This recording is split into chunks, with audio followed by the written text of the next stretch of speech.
PepsiCo. Pepsi is a trending ticker on Yahoo Finance today, topping earnings today, and shares hitting a new 52-week high. A familiar refrain in recent quarters. Overall volumes were down 2% across all categories, but once again, prices were up 16%, which of course more than made up for that decline.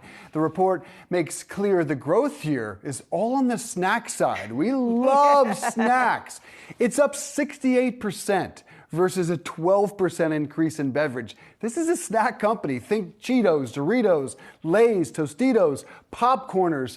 That's some good snacks. On the heels of Coke, though, throwing their hat in the AI ring, you guessed it, Pepsi did as well. Their CFO telling us, quote, the potential with AI is huge, which is why we are trying this in a very responsible way. Now we see shares up solidly, up 2.2% today and more than 5% year to date. I don't know if you want to weigh in on the AI side of this or the snacks, which is really driving. I'll weigh in on all of it. AI, it makes a lot of sense. Coca-Cola, their competitor, talked about their push here into AI. PepsiCo, right. We know you can't stand on the sidelines when it comes to AI. That is what people want to hear. It's what investors want to hear. But do you really think it's something they'll... No, I don't think it's going to be a game changer for the company, but I do certainly think that maybe it could help in certain sectors within PepsiCo going forward. Whether or not it's going to make a huge difference, I don't think so. Snacks, though, that makes a lot of sense to me, just in terms of people, what they are spending on now. It's very,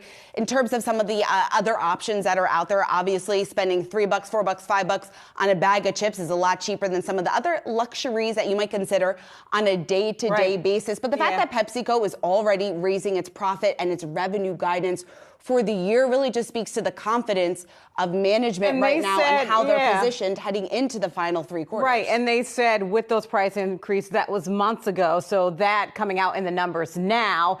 So they were really protective in when they put the price increases in. So, and they've said they haven't really seen the consumer trade down. The C-suite not seeing that with regard to what consumers are doing with regard to snacks. They like PepsiCo's snacks lineup, so it's certainly working well for them on the price front, and inflation has come down since they've put those price increases in place. As for AI, as you mentioned, they have to mention it. Every company has to. They said they're not doing ChatGPT. Obviously, they can't do that. It's not the kind of company that can do that. But if Coca-Cola is doing it, they have to come up to the table with their piece of that as well. It's the earnings call drinking game. Every time you hear AI, we're going to hear a lot of it tonight, too.